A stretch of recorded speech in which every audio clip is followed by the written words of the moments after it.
విశాఖలో విలువైన ప్రభుత్వ భూములు కాపాడాలని శాసనసభ స్పీకర్ చింతకాయల అయ్యన్న పాత్రుడు రాష్ట్ర ప్రభుత్వాన్ని కోరారు. మాజీ సైనికులకు ఇచ్చినవి అసైన్డ్ భూములు అన్యక్రాంతం కాకుండా కాపాడేలా చర్యలు తీసుకోవాలని కోరుతూ రెవెన్యూ శాఖ మంత్రి అనగాని సత్యప్రసాద్ కు ఆయన లేఖ రాశారు. మాజీ సైనికులు ఫ్రీ హోల్డ్ అయినటువంటి అసైన్డ్ భూములను చేజెక్కించుకునేందుకు ప్రైవేట్ ముఠాలు గట్టి ప్రయత్నాలు చేస్తున్నాయి. విశాఖలో జరిగిన భూ అక్రమాలపై జీవీఎంసీలోని జనసేన కార్పొరేటర్ మూర్తి యాదవ్ ఇటీవల ఆరోపణలు చేశారు.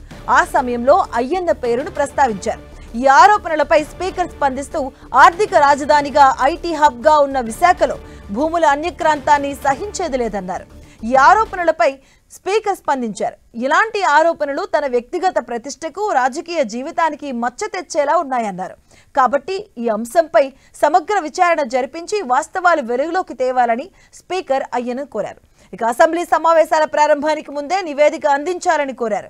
ఇదిలా ఉండగా మూర్తి యాదవ్ ఓ ప్రకటన విడుదల చేశారు. సభాపతి అయ్యన్న పాత్రుడు ప్రతిష్టకు భంగం కలిగించేలా తాను మాట్లాడలేదని తెలిపారు.